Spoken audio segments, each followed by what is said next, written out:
জগদল পাথর থেকে গোটা জাতি আজ মুক্তি পেয়েছে, আমরা বলি আলহামদুলিল্লাহ। আজ স্বস্তির এক সুবাতাস, স্বস্তির এক সুবাতাস। কথা বললে হয় গুম, না হয় খুন, না হয় মামলা, না হয় হামলা। এর চারটার একটা না একটা ভাগ্যে নির্ধারিত অবধারিত ছিল। তো এ জাতি এক জগদল পাথর সরিয়ে আমার সেই ভাই, আমরা স্মরণ করছি শ্রদ্ধার সাথে, আমার যে ভাই রক্ত দিয়েছেন আবু সাইদ, গোটা বিশ্বে যার নাম একটি, শুধু তার নামই শুধু আবু সাইদ নয়, একটি ইতিহাস গোটা পৃথিবীতে রচনা হয়েছে। আল্লাহ তাআলা তার কবরকে জান্নাতের উচ্চ মাকাম দান করুক, আমরা বলি আমিন। এর সঙ্গে সঙ্গে এই আবু সাইদের ভাইয়ের সঙ্গে সঙ্গে আরো যারা আমাদের বিশ্ববিদ্যালয় এবং মাদ্রাসার ছাত্র এবং ছাত্রী এবং ভাই এবং বোনেরা এবং এদেশে তৌহিদি জনতা যারা আপনার গুলির বুলেটের সামনে দাঁড়িয়ে যারা জীবন দিয়ে এই জগদল পাথরকে সরিয়ে একটা স্বস্তির নিঃশ্বাস ফেলেছেন, এই সাহায্য সহযোগিতা যারা করেছেন, আল্লাহ তাআলা প্রত্যেককে ক্ষমা করে দেব, আমরা বলি আমিন। প্রিয় ভাই সব,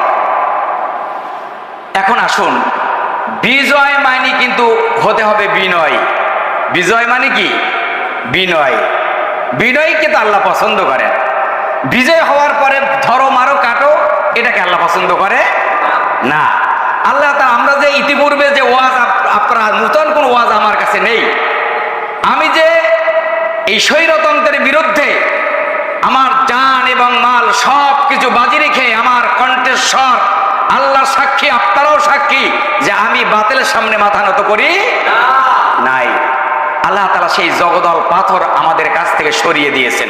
প্রিয় ভাই সব, আলেম সমাজ এত নির্যাতিত, এত নিপীড়িত হয়েছে, এক বর্বরতা, যে আজ মনে হয় যেন ইসরায়েলি হানাদার বাহিনী ফিলিস্তাইনের ভূখণ্ডের উপরে যেমন পাথর নিক্ষেপ করে, গোলাবর্ষণ নিক্ষেপ করে, আর ইসরায়েলি ছোট্ট ছোট্ট মাসুম বাচ্চাগুলি ইট আর পাথর দিয়ে মোকাবেলা করেছেন। তো এদেশে সেইভাবে এক জগদল পাথর এমন ভাবে চেপে ধরে বসেছিল, এরা মনে করেছিল যে এই পাথর আর জীবনে সরানো যাবে। আর আমি যে কথাটা গত 19 তারিখে, জুলাইয়ের 19 তারিখে জুমার খুতবায় বলেছিলাম, যারা স্বৈরতন্ত্র হয় তাদের নির্বাহী আদেশে পতনের সকল ছিদ্রগুলি বন্ধ করতে পারে, কিন্তু যে ছিদ্রটা দিয়ে পতনটা ঘটে এটা কেবলমাত্র মনের ভুলে থেকে যায়। তাই হয়েছে না? হয়েছে কিনা? এখন শুকরিয়া আদায় করতে হবে কার? আল্লাহ। আমরা এই শুকরিয়া আদায় করবো আল্লাহ, কেননা আমরা বিনয়ী। যারা বিজয় হয় তারা কি বিনয়ী। প্রতিশোধে কখনো ইসলাম পছন্দ করে, প্রতিশোধ কখনো ইসলাম নেয়, ক্ষমাই ইসলাম, ক্ষমাই হলো সবচেয়ে মহাগুণ। ইউসুফ আলাইহিস সালামকে তার ভাইরা যে জুলুম করলেন, নির্যাতন করলেন, ইউসুফ আলাইহিস সালামকে কুফে ফেলে দিলেন।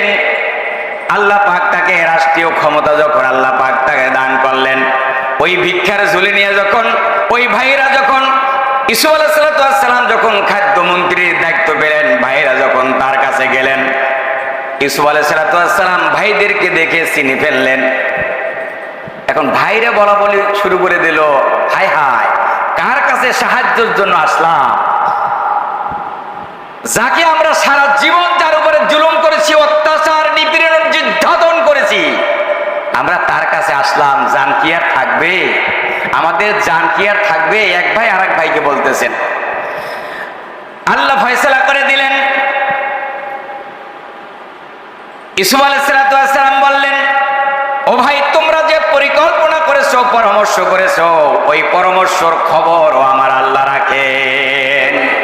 আল্লাহ পাক বলে দিলেন, ক্বালা লা তাসরিবা আলাইকুমুল ইয়াউম ইয়াগফিরুল্লাহু লাকুম ওয়া হুয়া আরহামুর রাহিমিন। ও ভাই, আজ তোমাদের প্রতি আমাদের কোনো রাগ নাই, কোনো ক্ষোভ নাই। তোমাদের প্রতি আমার থেকে একটা জাররা পরিমাণ জুলুম করব না, অবিচারও করব না। আল্লাহ তোমাদেরকে যদি ক্ষমা করে দেয়, আমি নবী কেন তোমাকে ক্ষমা করে দিতে পারবো না? ইসলাম সেটাই শিখায়। আর দুটি দল বাংলাদেশে বিদ্যমান, এক দল চলে গেলে আরেক দল আসতে শুধু মারামারি আর কাটাকাটি, এটাকেই আপনারা পছন্দ করেন। আর আজকে মন্দির পাহারা দিচ্ছে আমাদের ভাইরা, আজকে মেডিকেলে যারা বেডশিটে যারা গুলিবদ্ধ হয়ে যারা মৃত্যু সজ্জায় সেক্ষেত্রে পাশে দাঁড়িয়েছে আমাদের ভাইয়েরা। আজকে আমরা শোকে কাতর হয়ে আমরা মিছিল করি না। আমরা মিছিল করলে বড় একটা মিছিল করতে পারি না, বিশাল গণজামাত আমরা করতে পারি না। আমাদের কি সেই জনসমর্থন নাই? ইনশাআল্লাহ আমাদের সেই জনসমর্থন আল্লাহ তাআলা দিয়েছেন। ভালোবাসা, মানুষের ভালোবাসা আল্লাহ তাআলার তরফ থেকে হয়েছে।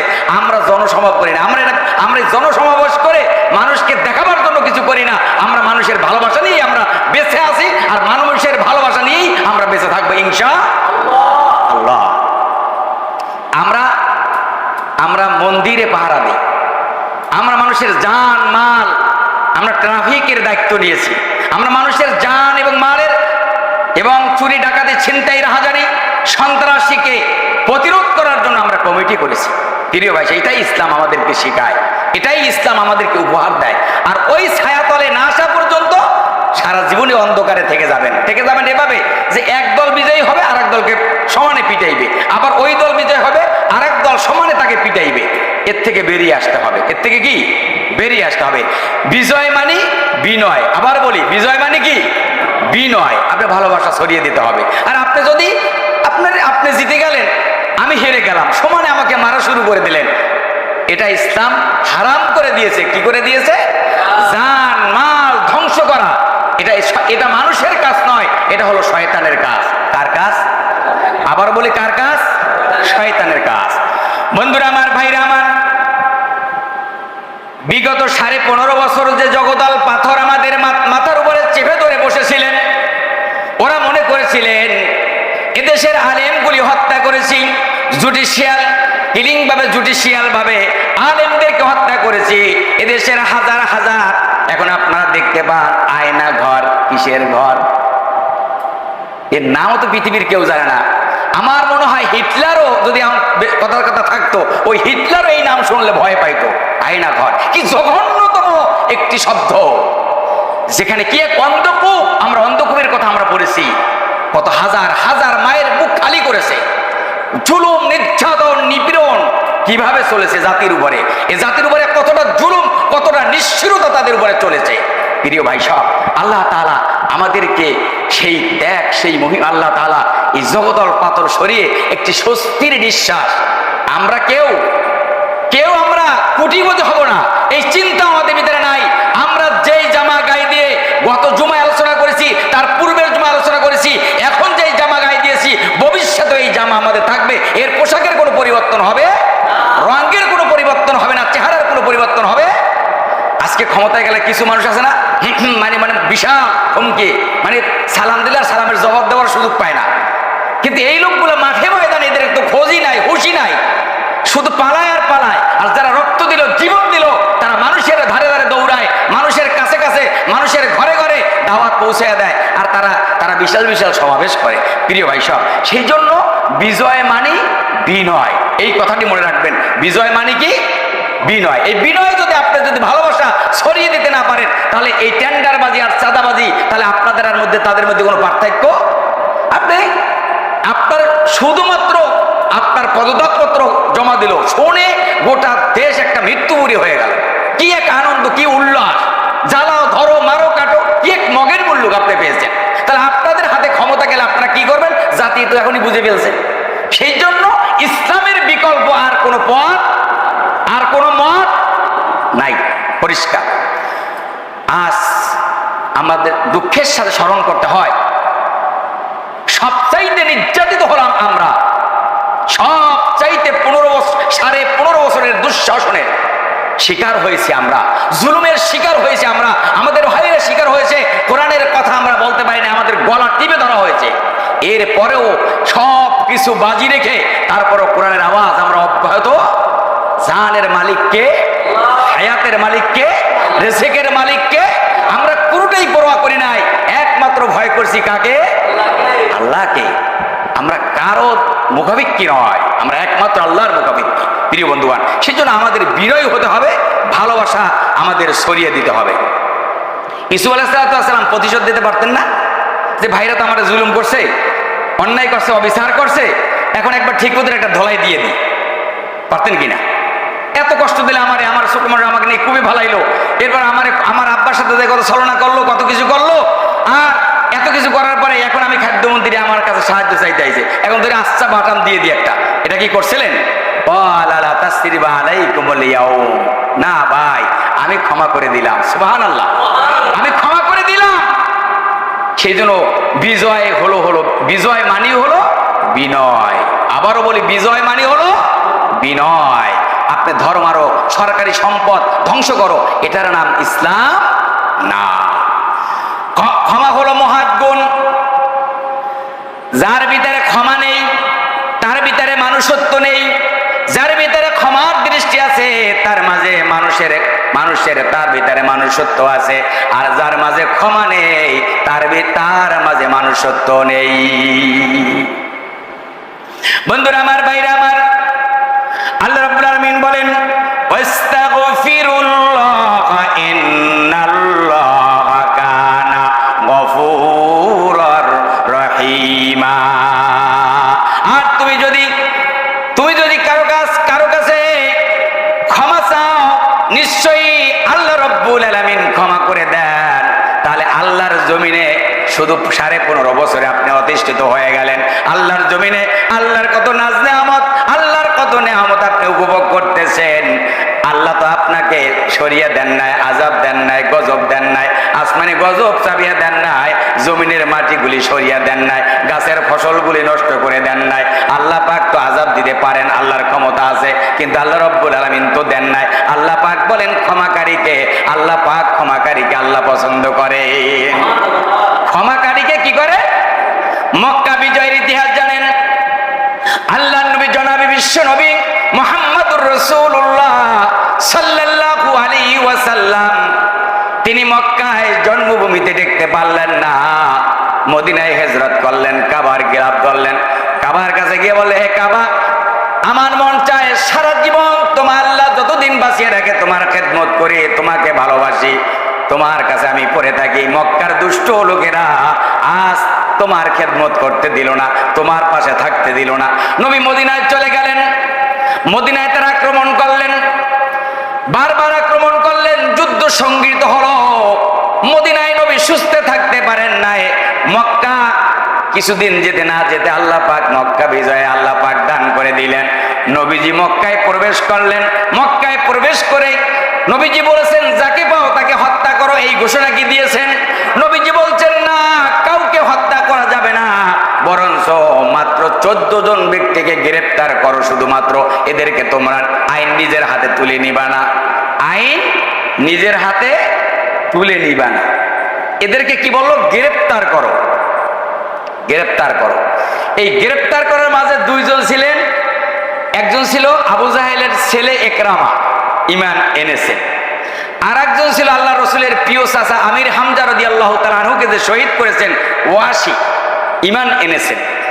আর বাকি যারা কঠিন, একেবারে দুর্ধর্ষ, বিশৃঙ্খলা, সন্ত্রাস, নৈরাজ্য এবং জুলুম আর অত্যাচার করেছেন, এদেরকে আল্লাহ কিন্তু আবার ক্ষমা করেন না। তো সবাইকে কিন্তু পাইকারি ধরে ক্ষমা করা হয়, আপনাকে হত্যা করা হয়নি। মাত্র 14 জনকে গ্রেফতার করা হলো। এই 14 জনের মাঝে আপনার 4 জন পালিয়ে গেল, 2 জন ঈমান আনলো, বাকি কয়েকজনের আইন অনুযায়ী ইসলামের শরিয়াতের বিধিবিধান কার্যকর হলো। প্রিয় ভাই সব, তো আমরা কেন বিনয় হতে পারি না? মক্কা বিজয় হলো এক মহিলার ইতিহাস আপনারা জানেন, যে পোটলা বেঁধে গাঁঠি নিয়ে সে পালিয়ে যাচ্ছেন। তাই আল্লাহ রসুল দেখতেছেন যে মহিলাটা খুব হাঁপাচ্ছেন, ভয়তে কাতরতে তার শরীর থেকে ঘাম ঝরতেছে। বলছে, মা তুমি কোথায় যাও? ওই বুড়ি মেয়ে লোকটি বললেন, ওগো আল্লাহর বান্দা, তুমি জানো না, নবী তো তা তো বুঝতে পারেন নাই। আল্লাহর বান্দা, তুমি শোনো নাই, আব্দুল্লাহর পুত্র মুহাম্মদ 10,000 সৈন্য নিয়ে মক্কা বিজয় করেছে। তার সামনে যদি আমি পড়ে আজকে আমাকে হত্যা করা হবে। কার কাছে বলতেছেন? কার কাছে? নবীজি বললেন, মা তুমি কোথায় যাবে? বললে আমার সন্তানেরা আগে ভাগে চলে গেছে, আমাকে ফেলে রেখে গেছে, ঠিকানা দিয়ে গেছে অমুক জঙ্গলের অমুক পাহাড়ের পাদদেশে তারা বসবাস করতেছে। নবীজি বললেন, মা আপনার তো কষ্ট হচ্ছে, একটা গাটুরি আমার মাথায় তুলে দেন। মহিলাটি বললেন, ঠিক আছে, একটু আপনি আপাকে সাহায্য করেন। বিশ্ব নবীর মাথায় গাটুরি নিয়ে ওই গহীন জঙ্গলে পথ অতিক্রম করে যখন ওই গুহার নিকটে চলে গেলেন, তার সন্তানগুলি দেখে নবীজিকে দেখে চিনে ফেললেন। বললেন, মা যার ভয়ে মক্কা ছাড়লাম, যার ভয়ে এলাকা ছাড়লাম, যার ভয়ে বাড়িঘর ছাড়লাম, যার ভয়ে সম্পত্তি ছাড়লাম, জায়গা জমি উঠ ছাগল বেড়া দুম্বা সব ছেড়ে এই জঙ্গলে কাটাইলাম, মা সেই মা, ও মা তুমি সেই নবীকে আমার দরজায় আজকে হাজির করলা। মেয়ে লোকটি বলেছিলেন, সত্যিকার যদি আল্লাহ নবী মুহাম্মদ সাল্লাল্লাহু আলাইহি সাল্লাম যদি হয়ে থাকে, সাধারণ কোনো মানুষ নয়, আমি এখনই ঈমান আনলাম লা ইলাহা ইল্লাল্লাহু মুহাম্মাদুর রাসূলুল্লাহ সাল্লাল্লাহু আলাইহি ওয়াসাল্লাম। তো এ হলো ভালোবাসা। এটা হলো কি? ভালোবাসা। জ্বালাও পোড়া অগ্নি সন্ত্রাস ইসলাম এটাকে পছন্দ করে, সন্ত্রাস পছন্দ করে না। তবে হ্যাঁ, সবকিছু ওয়াজ করে আমরা ফিরাইতেও পারবো। এই যে মানুষের ক্রোধ, যে রাগ, এই যে কষ্ট কি ভাই আমাদের মনে কম আছে? নেই। সুস্থে কত মানুষ ঘর ছাড়া। ওই চার কথা একটু আগে বলেছি, কথা বললে হয় গুম, না হয় খুন, না হয় মামলা, না হয় হামলা, চারটার একটা আপনি আছেন। কত লক্ষ লক্ষ মানুষ, কোটি কোটি মানুষ ঘরে ঘুমাতে পারে নাই, বছরের পর বছর ঘরে থাকতে পারে নাই। এই শিষ্টাচার, এই কাজগুলি থেকে এখনই বেরিয়ে আসার উত্তম সময়। ভবিষ্যতে জানো এই কাজে যারা জড়িত হতে কেউ না পারে, সেজন্য আমাদের সকলকে এগিয়ে আসতে হবে ইনশাআল্লাহ। প্রিয় ভাই সব, সেজন্য ক্ষমাকারীকে আল্লাহ পছন্দ করেন। আস্তাগফিরুল্লাহ ইন্নাল্লাহা কানা গফুরার রহিমা। আমি ক্ষমাকারী কি বড় পছন্দ করি। আরে ভাই, 1 লক্ষ আলেমকে, 1 কোটি আলেমকে একত্রিত করলে একজন সাইদি কি পাওয়া যাবে? আমাদের মনে কষ্ট নাই? আমাদের মনে কি কষ্ট নাই?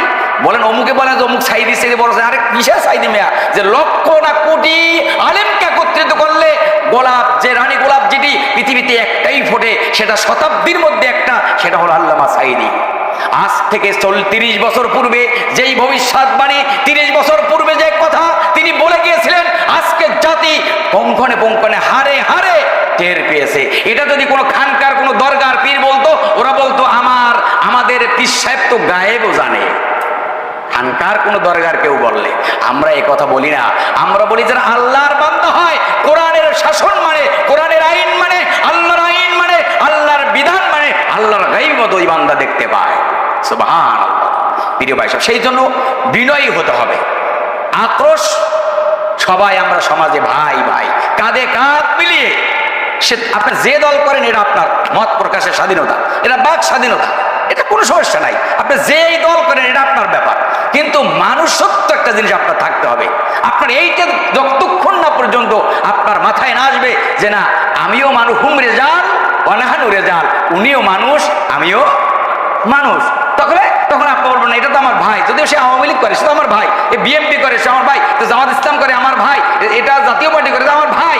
এটা যখন আপনি বলবেন, তখন আপনার ভিতরে মারামারি, কাটাকাটি, হানাহানি থাকবে। আর বলবেন যে না, এটা সাইজ করতে হবে। এই যে সাইজ করতে গিয়ে হিতে বিপরীত হয়েছে। সেই জন্য ভাই আমরা আজও বলি, ইতিপূর্বে আমি বলেছি যে ক্ষমতা কারো চিরস্থায়ী। এদেশের মানুষ মনে করেছিল না জগদল পাথর যেভাবে বসেছে এটাকে আর সরানো সম্ভব নয়। সেই জন্য লুট তরাজের মতো যা মনে যায় তাই করেছে, শোষণ আর জুলুম আর নির্যাতন আর অত্যাচারের স্টিম রোলার এ জাতির উপরে চালিয়েছে। উন্নয়ন এটা আমরা অস্বীকার করি না, কিন্তু উন্নয়নের পাশাপাশি জাতির উপরে স্টিম রোলার চলেছে, তাতে কোনো সন্দেহ নেই। এই যে মানুষের ক্রোধ, মানুষের ক্ষোভ, এই ক্ষোভ কিন্তু একদিনে হয় না ভাই। একদিনে কিন্তু মানুষের একদিনে রাগ হয় না, আস্তে আস্তে করে আপনার বৃষ্টি হয়। বৃষ্টি হওয়ার পূর্বে কি হয়? আকাশে মেঘ জমে, মেঘ বুঝেন তো, মেঘ জমে, এই মেঘ জমার পরে এরপর বিজলি চমকায়, এরপর আস্তে আস্তে ছোট ছোট গুড়ি গুড়ি বৃষ্টি পড়ে, এরপর আস্তে আস্তে করে বজ্র বৃষ্টি শুরু হয়। তাই একদিনে রাগ হয় না প্রিয় ভাই সব। সেই জন্য আমরা এমনই একটি আমরা যাদেরকে ভালোবাসি আল্লাহর জন্য, আল হুব্বুলিল্লাহ ওয়াল বুগদুলিল্লাহ, আমাদের মধ্যে কোনো হিংসা নাই, আমাদের মধ্যে কোনো, আপনারা বুঝেন না, আমাদেরকে এখনো চিনেন নাই। আপনারা মনে করেন যে হুজুরেরা, যেমন আপনার তুরস্কের প্রেসিডেন্ট, এর পূর্বের প্রেসিডেন্ট ইতিহাস আপনারা পড়ে দেখেন, তুর্কি কামাল পাশা তার ইতিহাস পড়ে দেখেন, জুলুমার অত্যাচারের স্টিম রোলার তাদের উপরে চালিয়েছেন। আর বর্তমান প্রেসিডেন্ট এরদোগান, এই এরদোগানের পার্টিটাকে তারা নির্মূল করার জন্য তারে নিষিদ্ধ করতে করতে তার 12টা বাজাই ছাড়ছে, কিন্তু আল্লাহর কাছে তো নিষিদ্ধ হয় না। তো আল্লাহ তাআলা তাদের ক্ষমতার আসরে আল্লাহ তাআলা বসায় দিলেন। এখন তুরস্কের মানুষ এখন দেখতে পায় যে ইসলাম মানুষকে জান এবং মালের আপনার কিভাবে শৃঙ্খলার ভিতরে নিতে পারে, এটা তুরস্ক দেখিয়ে দিয়েছে। আপনার যেখানে ইসলাম সেখানে শান্তি, যেখানে ধর্মনিরপেক্ষ মতবাদ সেখানেই অশান্তি। ধর্মনিরপেক্ষ মতবাদ হলো একটি কুফরি মতবাদ, আর যেখানে ইসলাম সেখানে আল্লাহর রহমত, যেখানে আসলে ইসলাম সেখানে আছে শান্তি। প্রিয় ভাই সব, সেজন্য শান্তি যারা মনে করতেছেন যে এরা মনে হ্যান করে ত্যান করে না, আমাদের ভাইরা দেখেন মন্দির পাহারা দিচ্ছে, আপনারা দেখেন, আপনারা যেগুলো দেখতেছেন মন্দির পাহারা দিচ্ছে আমাদের ভাইরা জান মালের ক্ষতি না হয় সেই জন্য চেষ্টা করতেছে। এখন সব তো কিছু করা সম্ভব না ভাই, সব তো আর আমরা পারতেছি না। এখন রাত্রে চোরাগুপ্ত হামলা হইতেছে, ডুব বলে আপনার কি হইতেছে, ডাকাতি হইতেছে, ছিনতাই হইতেছে, লক্ষ লক্ষ পুলিশ আজকে ধরেন তারা মাঠে নেই।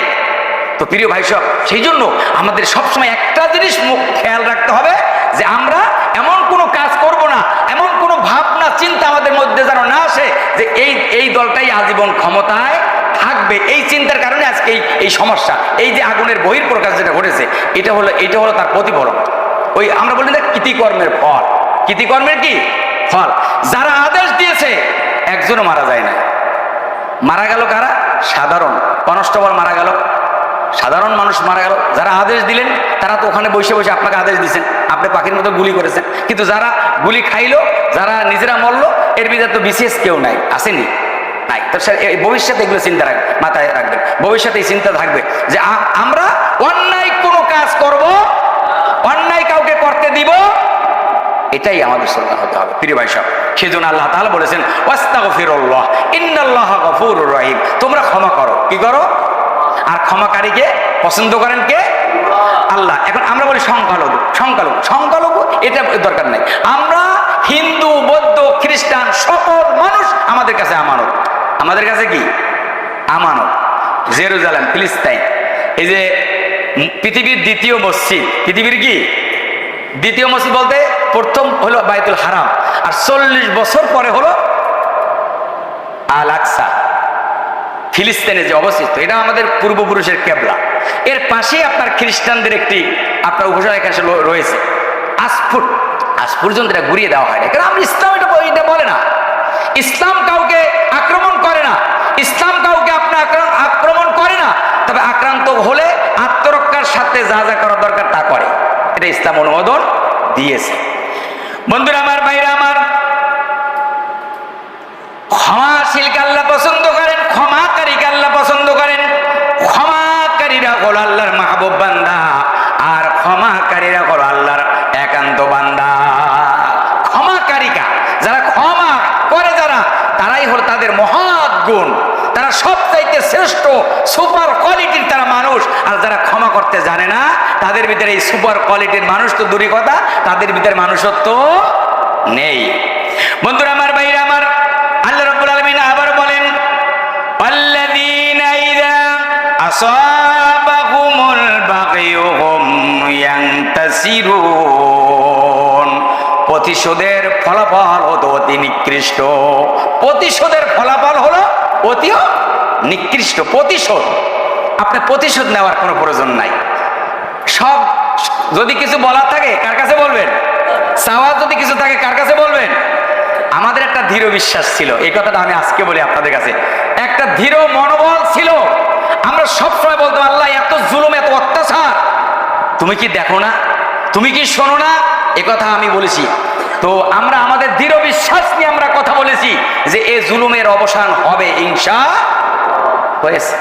তো এখন কি করবো আমরা? এই জুলুমের অবসান হয়েছে এ বলে কি আমরা এবার বাড়ি করে আরেকজন হারবো না? এটা তো মানুষত্ব আমাদের থাকবে না, এদের ভিতরে আমাদের ভিতরে ভালোবাসা থাকবে না, মানুষ আমাকে ঘৃণা করবে, সাধারণ মানুষ আমাদের কাছ থেকে দূরে সরে যাবে। কি করতে হবে? তাদের প্রতি আমাদের ভালোবাসা ছড়িয়ে দিতে হবে। ওরা বুঝবে না এরাই তো আসল খাঁটি মানুষ, এরাই তো আসল, এরা তো ভালো বান্দা, এরা তো মানুষ। আমরা কত অন্যায় করেছি, এরা তো কোনো অন্যায় করে না, আমাদের জানমালের ক্ষতি করে না, আমাদের প্রাণহানি হয় না, আমাদের গায়ে একটা পিটান ওঠে নাই, আমাদের একটা কটু কথা বলে নাই। এই মানসিকতা আমাদের মাঝে ফিরিয়ে আনতে হবে। সমাজে যে বিশৃঙ্খলা আছে, এই বিশৃঙ্খলা প্রতিরোধে আমাদের সকলকে এগিয়ে আসতে হবে। প্রিয়